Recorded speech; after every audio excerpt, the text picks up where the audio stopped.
Thank you all so much for joining us today. Today we're going to talk about the trauma-informed care in Kentucky. My name is Rhonda. I'm with Kentucky SPIN. It's Kentucky Special Parent Involvement Network. And we have the Parent Training and Information Project funded through the U.S. Department of Education under IDEA since 1988 when Kentucky first received one. We are all family members or persons with disabilities helping one another. We do not act as attorneys, but what we do is help to empower families to advocate for their children or their loved ones who have a disability, as well as those with disabilities to advocate on behalf of themselves.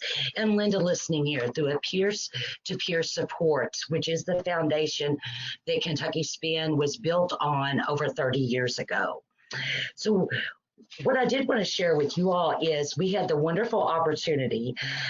This presentation and training we received, this was developed by Diane Kidd with the Department for Behavioral Health and Developmental and Intellectual Disabilities. We had the great fortune to be able to receive the train the trainer so that we can bring this to you. It is such crucial information. Diane and Brittany Barber do wonderful work around the state for trauma-informed care. And this is so crucial for our children and families and professionals to all be successful. So we're going to dive right on in. But let me tell you, because I always get ahead of myself, is there is a handout section that you can download in the PowerPoint, but then also there are some other handouts that are helpful. If you don't have time to do that while we're on the webinar, you will receive them in a follow-up email that Stella Beard, who's with Kentucky SPIN, is on here helping me today, and she is going to help us. We'll pause every so often to see if there are any questions. Please feel free in the chat box to type any questions that you may have, and so then we will just go right on in here. But one thing that we want to be aware of, many of us have experienced trauma ourselves.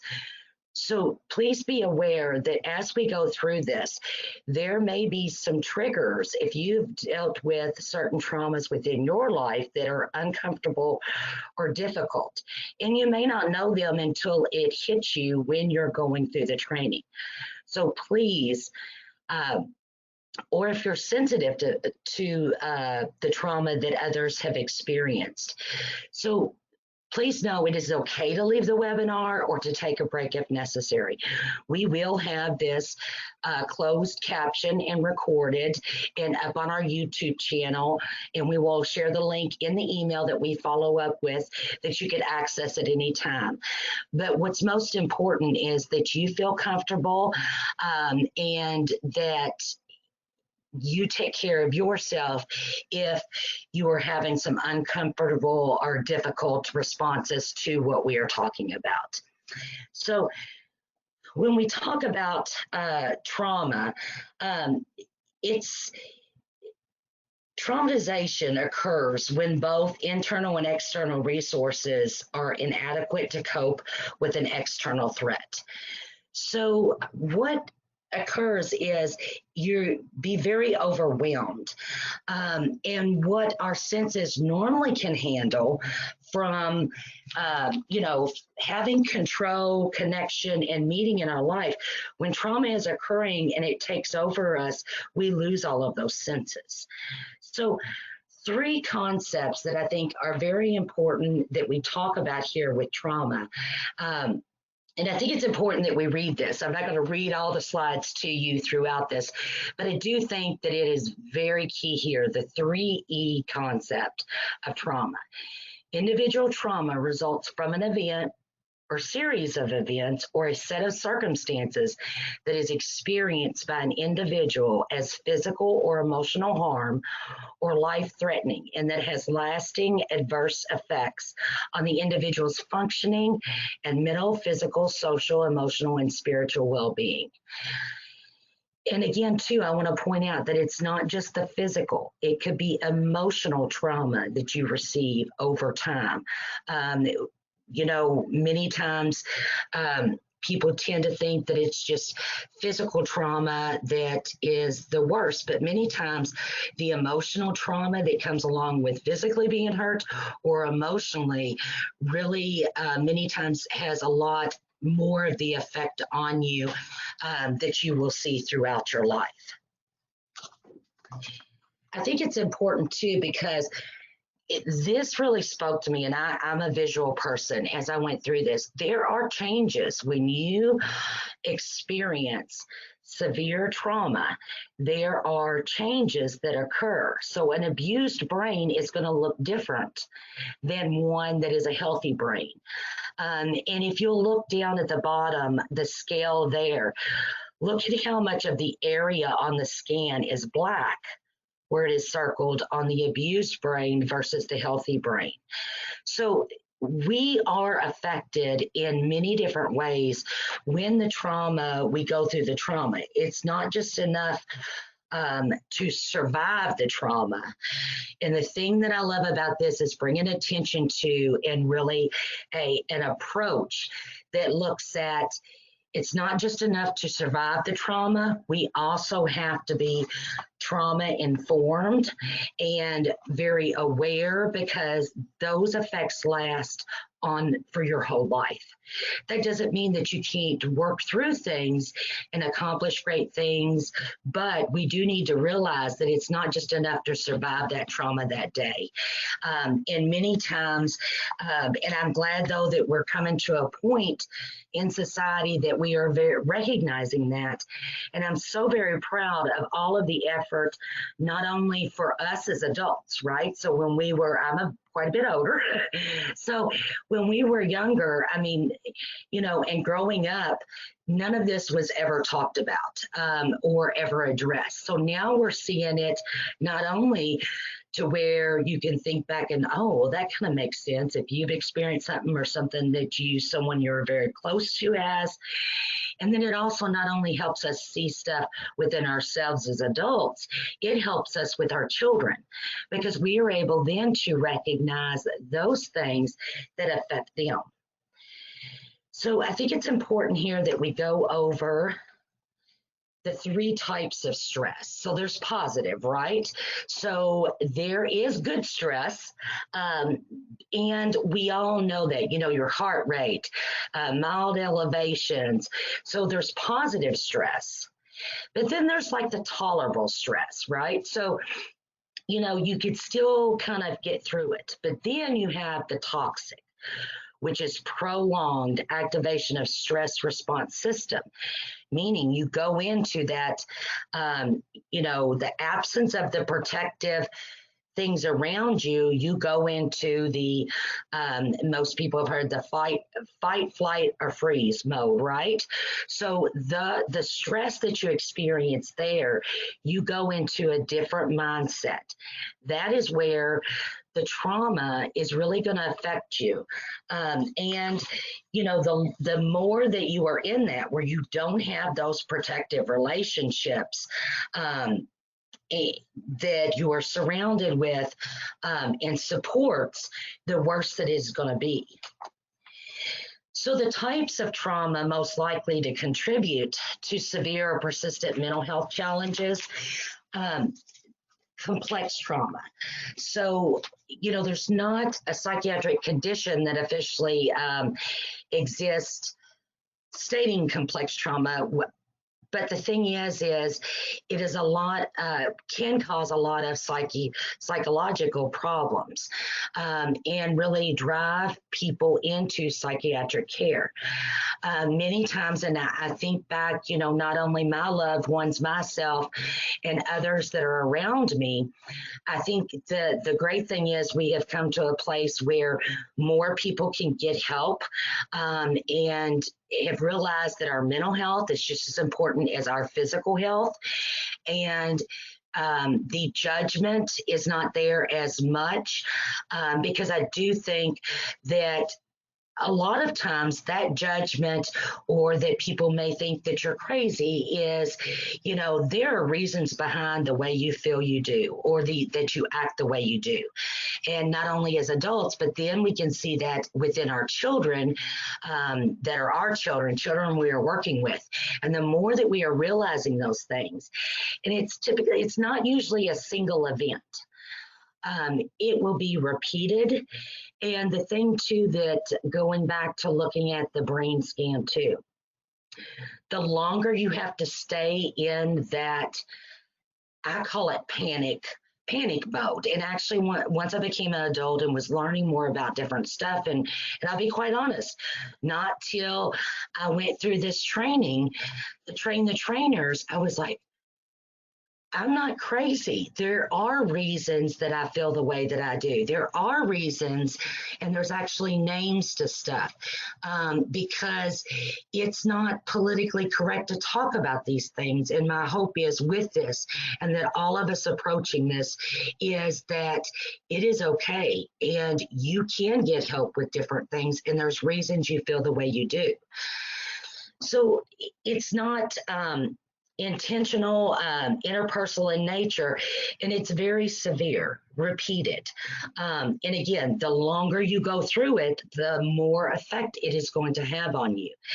And often occurs in childhood and adolescence, and it could expand over into the individual's life. If you think back, and a lot of times people, if you've experienced different things as adults, you may not realize, but that you become a victim in other situations too, in those relationships, because that is what you are used to. That is what has been your acceptable how things go. And that is my hope, that there are going to be the changes and the help that we give one another, so that we can, as adults and children and youth, know that no, that's not okay, and there's other ways to be, and it's not okay for you to be treated that way. Now, here I am again. I love the visual. So when we have the trauma, and it occurs in layers, and I just think this is a perfect analogy, thinking of the onion. And then when you see the smiling face over to the right, the thing is most of the time, unless someone shares it with you, you're not going to know. You are not going to know everything that they've experienced. And for many people will never know. There is one thing that I want to make sure that I do bring up here, and especially when we're looking at it here, with trauma-informed care, it is not that you need to approach it and find out exactly what the trauma they experienced was. Yes, we hope that you might be, especially if you are trying to help and serving in a different role as a provider, to be able to help them, for them to share it with you. But to be trauma informed and to do a trauma informed care approach, it is not depending on you knowing what trauma they went through, right? So we're going to keep in mind that there are a lot of things that many people are going to go through. You're not going to be able to tell it. They may be smiling, but when you get down into those layers, and each layer, when you go deeper and deeper, is going to be critical, because the longer you have experienced that trauma, the more it is affecting. And so you are going to have to peel back layer and layer and layer. And I'll be honest, a lot of it is you may not realize. I have learned, and I'm not a doctor, I'm not a therapist. But what I do know is that there are reasons you feel the way you do. Our mind goes in protective mode. Your mind may have blocked out some of the hardest things to be able to help you to be able to cope. But there are reasons that you do things that you do, and trust those feelings that you get, because you get those feelings for a reason. And you may deal with things in a different way than anyone else does, but that doesn't mean that it's wrong. But we can all make sure that we're going to approach everybody, whether they have a smiling face or not, that they could possibly have some layers of trauma that they have experienced, because we need to take those things into consideration. And quite honestly, I think if we approached everybody in our life that way these days, that we have that understanding and that compassion. Again, it's not to feel sorry for anyone. It is to have a compassion and know that there are reasons things have occurred or the way they are. So individuals who have experienced the traumatic events, you may see visual signs. You may not at all, or it may be a mixture of it. A lot of times with our children or youth, what is going to happen, you are going to see it come out in other ways. But for some of our children, and this is important, some of our children who have been so traumatized will not show it because that is part of the survival mode.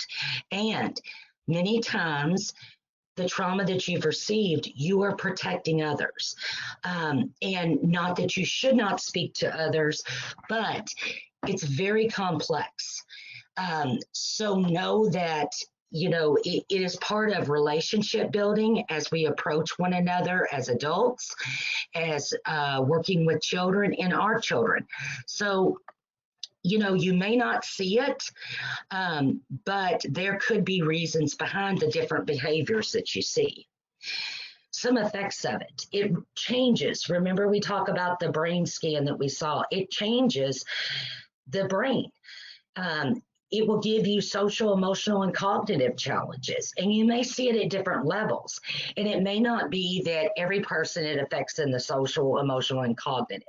So it really depends. And again, everybody's individual. And the thing to also keep in mind too is, remember I said earlier that it's not that to do this approach, you have to know what trauma everybody's experienced, right? You don't have to know that. And it is not for you to decide what is traumatic or not, because what I think is traumatic may not be what you think is traumatic. That's another key part to this. But if the person feels that it's traumatic, it was traumatic. So let's just always keep those things in mind. And really, they're going to look at and many times have very high risk behaviors of coping. It will come out in different areas: eating disorders, smoking, substance abuse, self-care harm, violence. It could show itself in many ways. And a lot of times, which I am happy though that we are all working towards a more understanding and compassionate society, is that you're not doing stuff just to be bad, or you're a bad apple, because everybody's a good apple. Everybody may just need some help with some of the bruises. So really looking at, again, the more severe the trauma is and the more repeated, it can affect you even more so. Behavioral, physical health, social problems, and early death. Let's pause here just for a moment to see if there are any questions. Rhonda, I don't see any questions right now.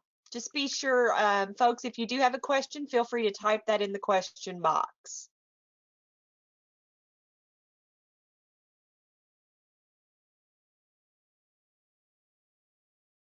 Okay, thank you, Stella. One of the things here, again, I'm a visual person, and I'm sure everybody's tired of hearing me say that, but a lot of things that our children or adults may do may not make a bit of sense. But I can tell you that I relate to this cartoon completely.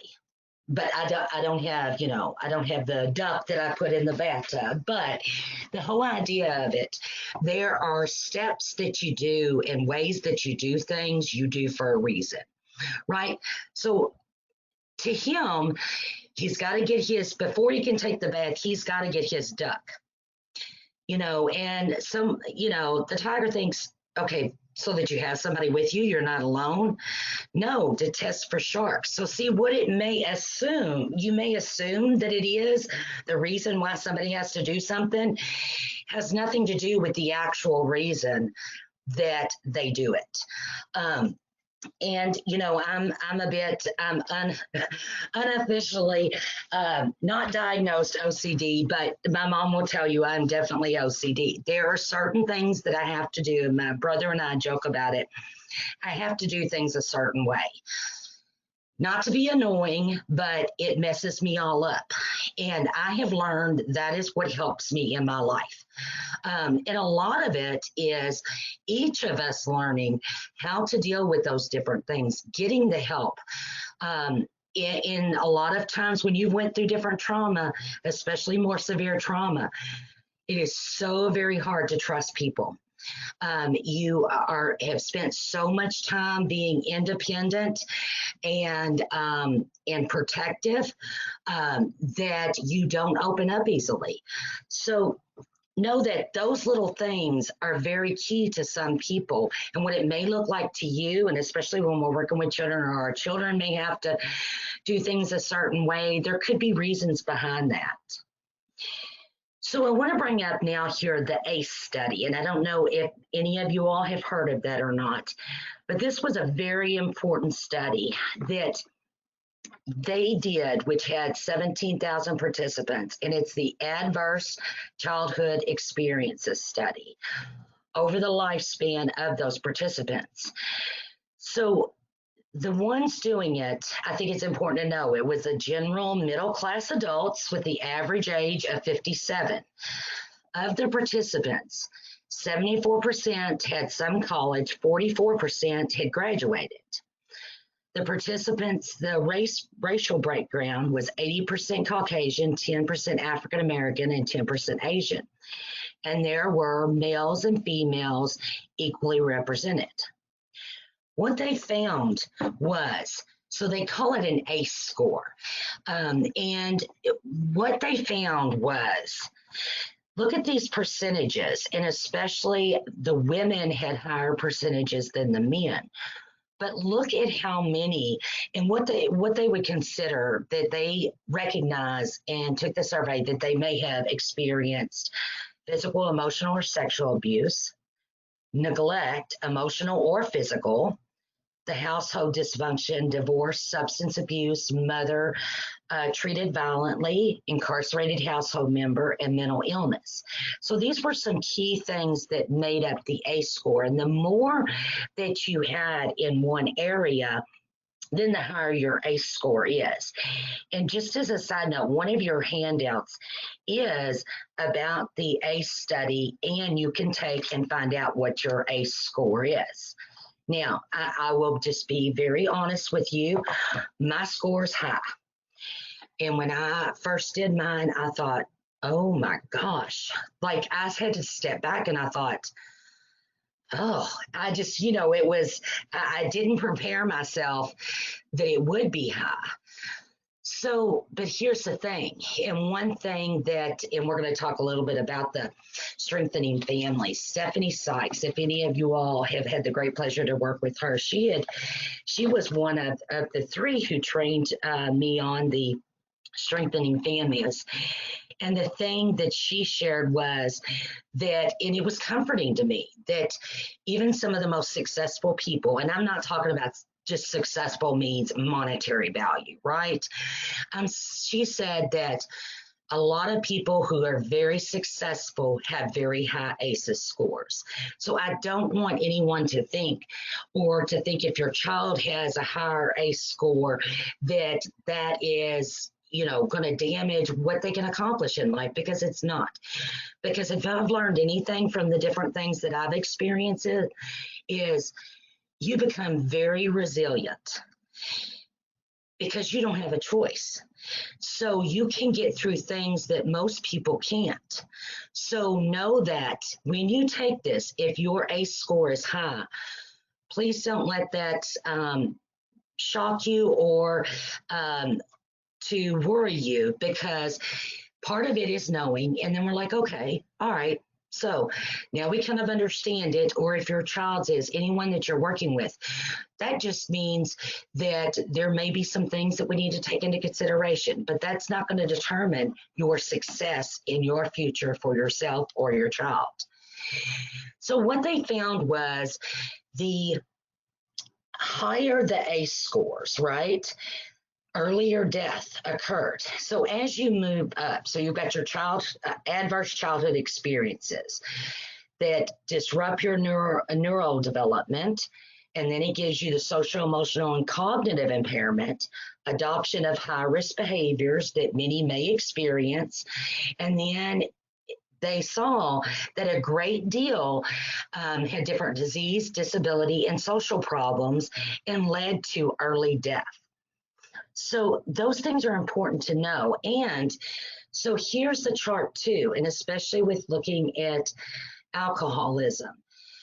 Many times, and from that survey, and we've saw not only just from this survey and these results, that many years ago this was done. So it took a long time to get to where everybody is working to be trauma informed.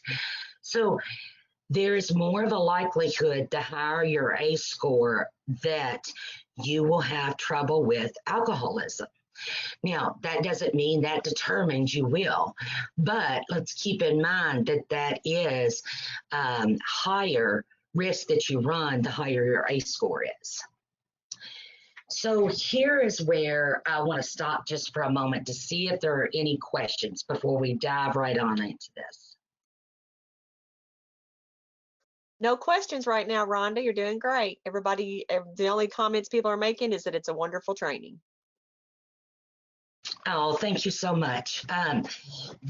So here's where, imagine a place, and I always joke sometimes because I don't live in Rhonda's dream world, right? I live in the same world that can be very cruel, but also can be very wonderful and delightful. My dream is that we all approach everything not only with in the work we do, in social settings, isn't, what's wrong with you? What happened to you? That is a huge shift, and I'm seeing it make its way, and it is so heartwarming, although it is very hard in the times that we're living in right now, because there is a great deal that we need to do to make sure that everyone is valued and respected, and all of us to do our part. So, understanding that the trauma can be re-triggered. It may not make sense to you at all. I have found myself in it might be the silliest situations, or I may deal with and go through some of the most complex, hardest things that I've handled. Nothing bothered me. But I'm telling you, it's little things that I don't know why. It will just cause me just to freeze and just to go in a panic. And I know that that is from actually experiencing different things. And a commitment to support the healing process, so that no more harm's done, so that there is not that risky behavior that you're involved in, and that we're all approaching one another and how can we help one another versus you're the bad apple. So, or, what is wrong with you? Why can't you straighten up? Why can't you act right? Or this doesn't make any sense. So my hope is that we are going to get to that. And so what we're looking at here is the shift, the approach, using purposeful vision of a safe environment. And to me, because especially if you've have experienced any type of trauma, the safety is so huge that it is not only just thinking physically safe, right? Think of it as mentally safe as well. The non-judgmental, I cannot stress the non-judgmental because the more every day that I live, the more I see that a lot of things, the less judgment we would have on one another, we would all be in a much better place. So, and that when we are helping one another, helping our children, is that we are sensitive to that, right? So again, it's not an excuse. And let me be very clear, you do not need to feel sorry for anyone because that's not going to help. But being sensitive and aware of that they could have, whether you know or not, went through something that is traumatic.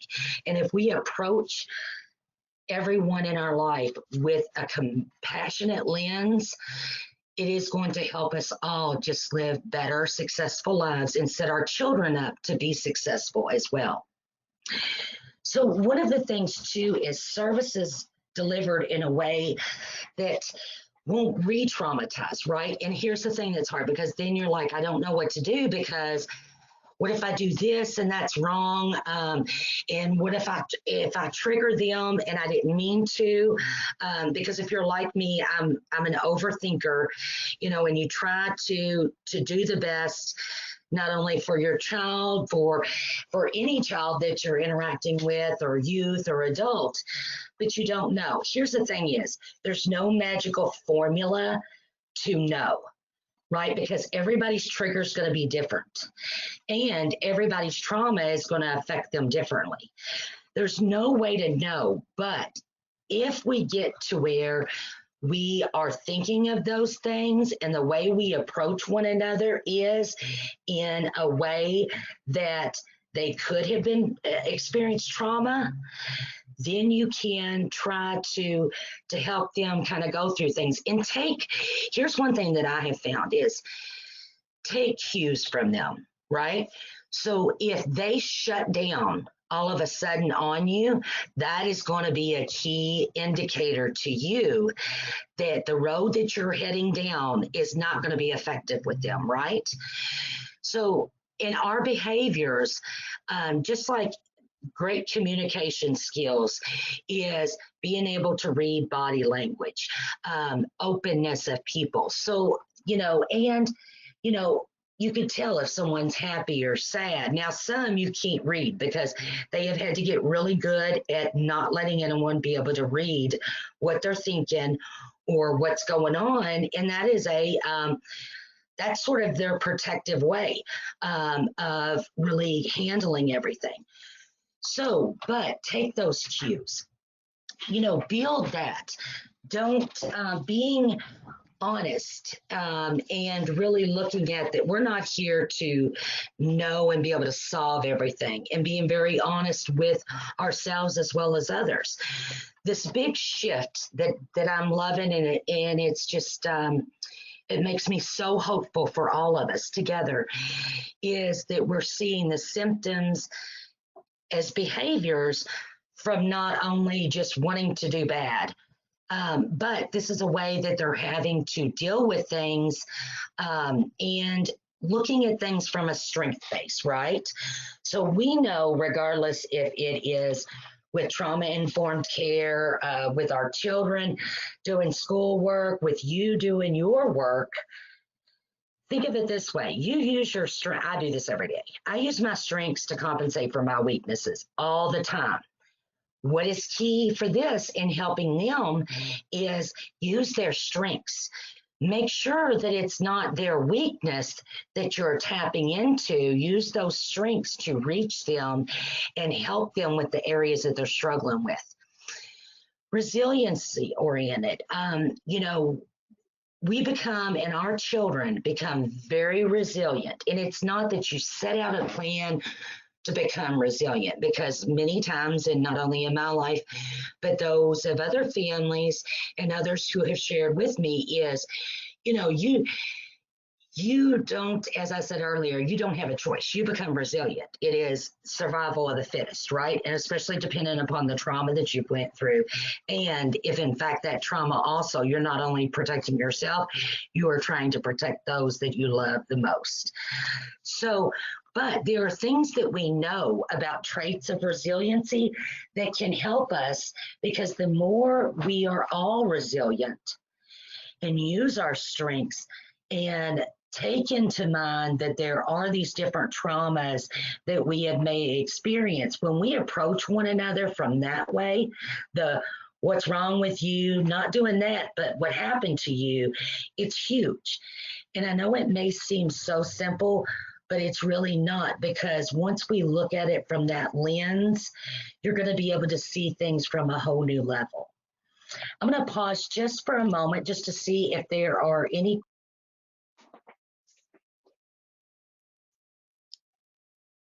I do have some questions, Rhonda, or a question. It says, how do we as adults that have experienced trauma help raise children in care with similar traumas without being triggered by their trauma or passing down our own unhealthy coping skills, such as things you spoke of as suppressing it? That is a very important question, and I don't have the cure-all for that, but I will tell you and share with you that I have worried about that and experienced that myself, because you only want the best for your children. And I have found that it is a daily struggle, because I do not have, all of the best habits in the world. And I don't want my child to be affected that way as well. I used to think years ago, because I can't remember if I told you at the beginning of the presentation or not, I foster adopted my son, who is the greatest gift of my life. One of the things that I worried about was, and because I am, the things that I've been through, I worried is more so about, am I going to be able to be the best mom? And I want to, because you love your child more than anything in this world. And I worried so much about in different things that they would go through emotionally. And I saw other families and they've shared with me. I tell you one thing that my mom said to me that really helped me. And again, I'm not a doctor or therapist. It would be very advised to speak with someone about that. But one thing that greatly helped me, because I had and I've had moments, all parents do, feeling overwhelmed. But I had a worry that I wasn't going to be doing the best for my son and being the best mom, because there would be different behaviors and being very upset.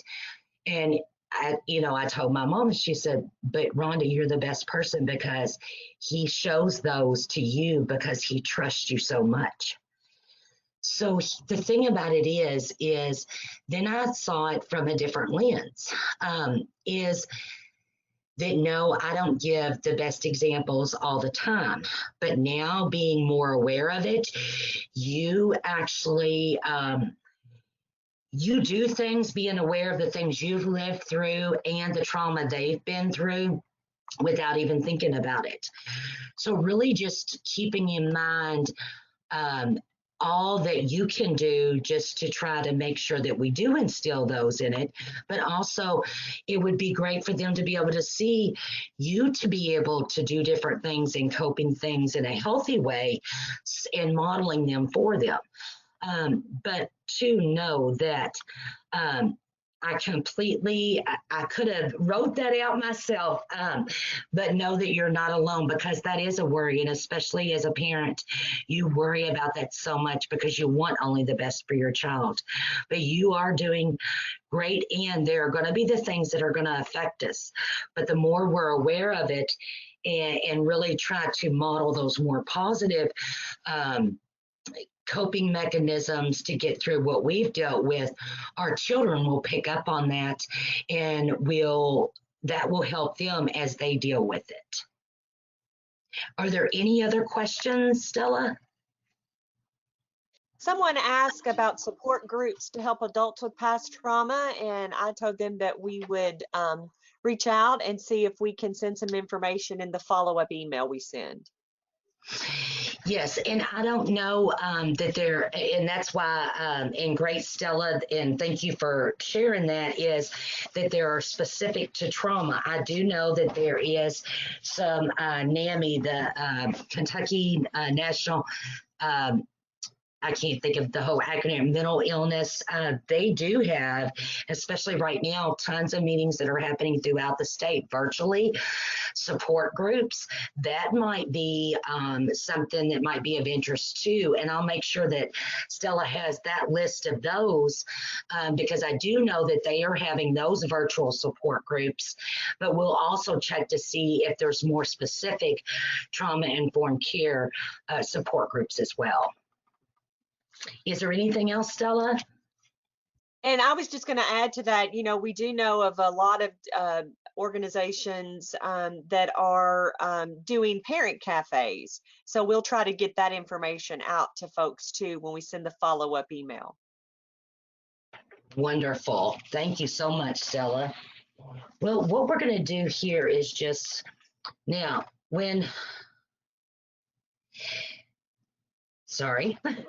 so the trauma care approach, the realize, recognize, respond, and resist re-traumatization, right? So we realize it. So it's not just enough to realize it, you recognize it, but you've got to put things into action. And I think sometimes things can seem so overwhelming, like, how are we going to do this? Take it step by step.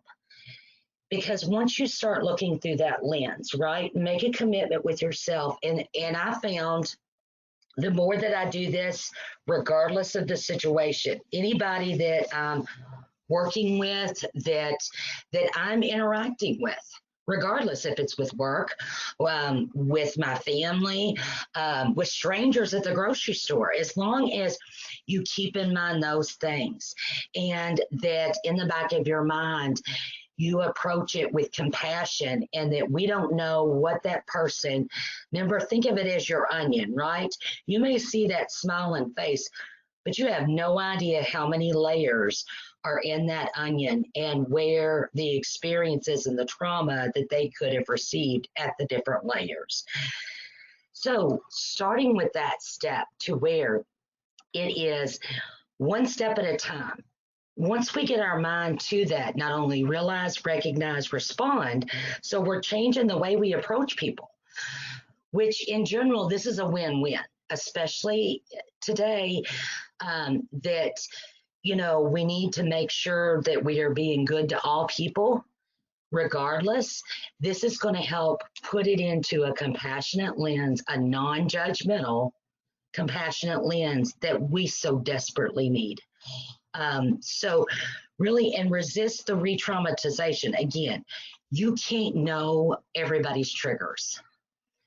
There's no way to know all that. But if you put into practice different, if it's your work, policies or procedures, or working with your family or your child, different steps that you take. If you know that one of the things I'll share with you that I've noticed, my son's a teenager now, and he's over 6 foot, so that's my baby. But I have noticed that the thing that he will do, and I think he realizes that this helps me too, especially if there's things that I'm stressed about or worried about. He comes up and you know how teens are, but he comes and behind me and gives me a hug, right? He knows that I'm not a hugger, and I'm not like that when I see people. I'm very selective, but he does it in such a way, in a loving way, that especially when he was younger, one of the things when he would be so upset is I would hold him tight and he felt secure, right? So without even thinking, that's one of the things now as a teen that he does, and it really helps me. And see how we can help one another, picking up on those cues. And I'm sure we've both done those different things without even thinking about it, right? But once we know that people have experienced different things, that he knows that when I'm approached from, head on, that I have issues with that, right? And we've never even talked about all of this, but he knows me that well, just like I know him that well. So little things like that, pick up on those signs of people, even if it's somebody you walk past. I am probably the most, what would you call it, awkward person when it comes to, I mean, I can laugh at myself. I am very awkward about stuff because, there's always those moments, where I'm thinking in my head, oh God, they're going to hug me. And not that I don't love people, I do. I really do. But I have personal space issues. So I keep thinking I always put my hand out to shake the hands, or I may walk to the other side in avoidance, right? And I do that. And I didn't start realizing till maybe like a year or two ago. I'm like, oh my gosh, people must think I'm awful, but that is my coping mechanism. That is what helps me feel more comfortable. I can't feel trapped. So, knowing those things and picking up on those signs with our children, with adults that we work with, because many times you're not going to get it in words coming out of them, So, really approaching it from this, trying our best not to re traumatize. And, sometimes you're not going to know. And I'm not saying I'm the best at it, because I'm sure there are people that I've affected that I meant no intention of doing, but I didn't know what their triggers are.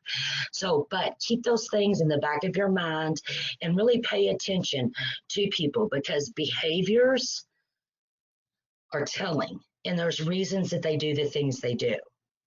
Now, the principles, again, safety, number one, right there, is because when you deal with trauma, you do not have that sense of safety at all. And trustworthiness and transparency, this is key.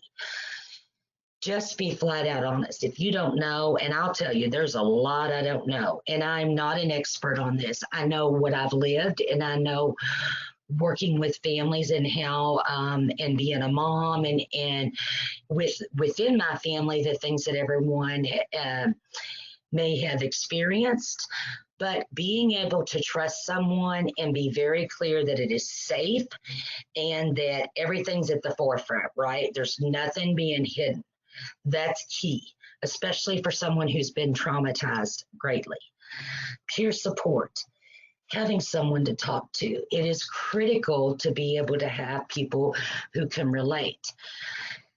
I will tell you, I am very helpful. Well, I try to be very helpful I'm a fixer, right? So that's how I approach everything, right? So I'm very good at keying in on things and trying to fix things with people. I'm very bad at asking for help. I'm just going to put it out there. And I'm very aware of how awful I am about it, or taking the time, the self-care things. There's a lot of things that you really need to do, but having someone you can open up to and talk to that's non-judgmental, that's going to be crucial too.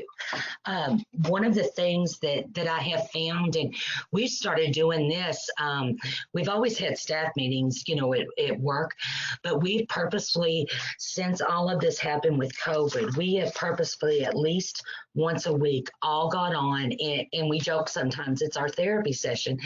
We talk about work, but we also, what is just as crucial is our mental health, right? As we go through this, as we're helping other families, we need to make sure that we're taking care of ourselves. And from what I have found, and the perfect example of the question that was written, right, is most people who are in this field, regardless of the job that you may have, or if you're on here as a parent,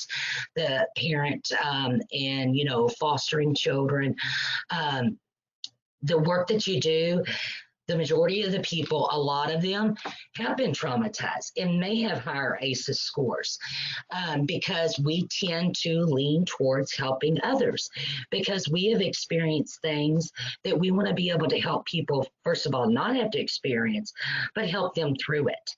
So we need to really keep that in mind too, is not only as parents, when we're working with professionals, with providers, we don't know what trauma they've experienced. So anybody, again, I go back to, we keep this in mind, everybody that we are having interactions with, whether it be a child, a youth, an adult, keep these things in mind. And collaboration. working together, that is the key, regardless if you're the person that was traumatized or if you're the other person. Because when there is that trustworthiness, transparency, equal playing field, you're not judging me like you are above me. Having that to where it is very safe is going to be key to the approach as well. Empowerment and voice and choice. Only in the last several years have I even shared or said or would have ever even mentioned that I had trauma. Because, it's not one of those things, again, I don't tell what it was because, again, that's my business. But the thing is really empowering one another. And the more that I saw that it wasn't just me and that a lot of people deal with this, it was very comforting with that, thinking of that peer support. But looking at cultural, historical, gender issues, looking at all of that, when you approach it, having that lens of the trauma-informed care is going to be key for all of us. Some things to consider, how your behavior is going to impact others, right? So, this goes back to the what's wrong with you versus the what happened to you. So if you're setting the stage of that, or the judgmental, or that you just think it's nonsense, or you may feel that that's not trauma. Again, those are all negative things that are not going to help the situation, because again, it's not up to you to know what the trauma was. It's not up to you to judge if that was traumatic or not. The thing that is important there is we can only be accountable for our own behavior, right? So once we have this trauma-informed care approach, we make a commitment to ourselves that we're going to think of these things and put these things into practice. Then you know what you're going to find? You're going to find a ripple effect. Everyone is, and I know I may be dreaming, but I do see one day where everyone is really approaching things from this way. I have to have hope of that. And being very sensitive of how things and the environment can remind people. Again, I'm the kind of person, I'm the one, if we go somewhere, I want to be seated closest to the door and not where someone is blocking me, right? I do that automatically because I have to feel that I'm not trapped. So I don't go in and say, oh no, I've got to sit here because I feel trapped, and people who know me better know I've got to have my personal space. But knowing those things and in your environment, making sure there are those opportunities to where maybe if you're holding a meeting or everybody's getting together, make sure you pick a spot where it's open, that it is open and airy and safe. Simple things like that can make a world of difference. And I know that may sound silly, but it really will. Prepare for reactions to change. Think of it in your mind, because we don't know what people's triggers are, is prepare yourself. Don't get, and it's hard to do this because we're human, right? So we've got to keep all these things in mind. Don't get offended if someone's reaction, it's not negative to you, like, right? So let's use the example of, I'm not a hugger. And I think it's very hard, especially being a woman, because most people are okay with men doing that, right? Because that's an acceptable behavior. Most people are not okay with women not being open and hugging, right? So people get offended, and it has nothing to do with them.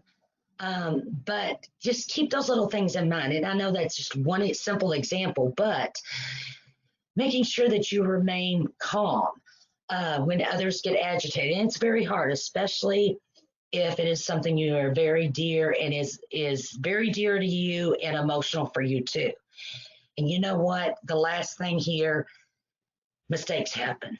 Y'all, I can't tell you how many mistakes I make in a day. I try my best to do right, but I make them all the time. But keep things in perspective, because I have to remind myself. I'll see the whole list of everything that maybe, the mistake I made, or I should have approached it from this way. But here's the key, and this is what my brother says all the time. But when you learn from it, that's where it's going to be key, because you're going to think of that next time and not approach it in that manner, right? And think of it big picture. So we're not going to always be able, and I think that's why sometimes people are so overwhelmed by trauma-informed care, is because it is not you have to make every right move. We're human. You're never going to be able to make every right move. But as long as you are trying your best and taking things into consideration and learning from your missteps, then we're going to be in a much better place. So building the resiliency, again, many who have become resilient, there wasn't an option. Don't go it alone. This is huge, and this is where I'm not good. I'm not good. I'm trying to get better with age. And I've actually come a ways. You'd be surprised. And take action, do something. Focus on the things, that you have control over, because I do have the hardest time with the things that I have no control over, and they replay in my mind, and the things that worry me greatly. I have to stop myself and say, okay, you can't fix that, but what can you do? So change that conversation in your mind to what can we do? Advocate for, whether it be advocating on behalf of your child, especially if there has been trauma that has occurred, making sure that, everyone that you're working with, that we are taking this approach, letting people know about this approach, and within our work that we do, make sure that this is in some of the policies, that it'll help to reduce child maltreatment. In Kentucky, is it's the highest there. Keep things in perspective, again, big picture. Okay.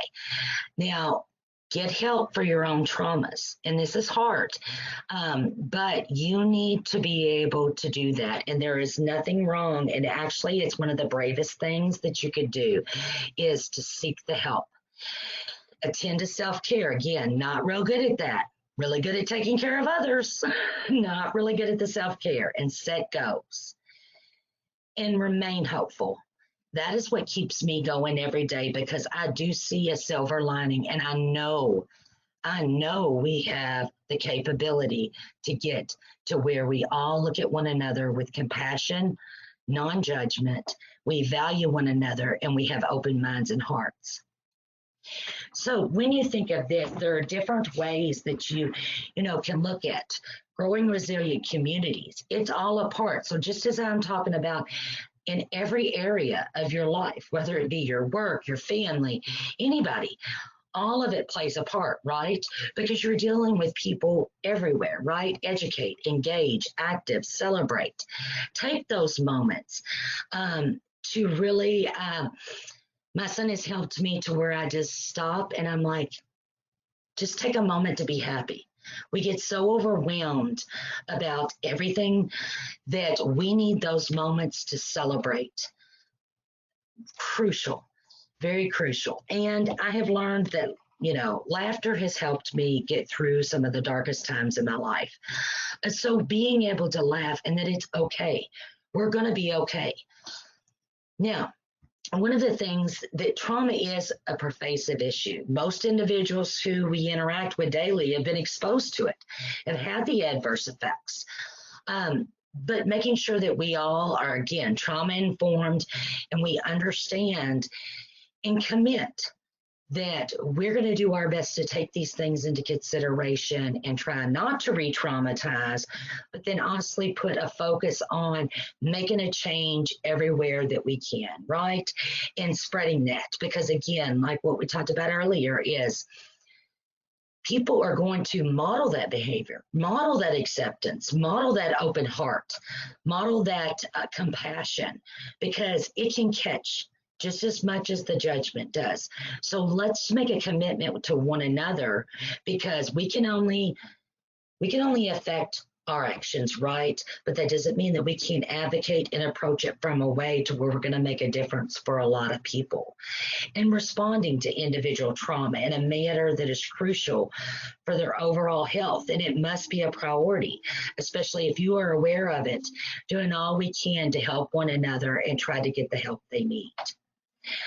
So, a lot of things here, and I think that this is important. They're difficult, hostile, touchy, and uncooperative are labels used by many people to describe people who have been exposed to trauma.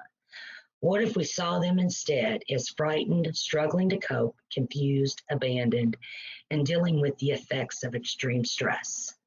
Imagine the change our response to their behavior would be. So I want to just kind of leave you all with, there's a great deal of resources, and you will have the PDF that you can access that all of this is through. But it is very crucial, and I want everybody to know that you're not alone, and seek the help if you need it, because it is very crucial. Because the majority of us that are on here are probably going to be ones that have experienced different things throughout our life, because people who live through certain things end up being the helpers, and we gravitate towards because we want to help others. So please know that you're loved and appreciated. I wanted to see just for a moment if there are any questions, Stella. I don't see any questions. Some folks are just saying this has been very informative. Thank you. So lots of great feedback. So, but I don't see any specific questions right now unless they come in here in just a minute. Okay, thank you so much. And I do want to be conscious of the time here, because we do value your time and so grateful that you all joined us. We'll also share upcoming other webinars that we'll have, and we will have this sometime next week up on our YouTube channel, on our website, closed caption, so that you could access it at any time. We'll follow up with the email with all of the information, the handouts. And thank you all so much for joining us today. Stay safe and have a great day. Bye-bye.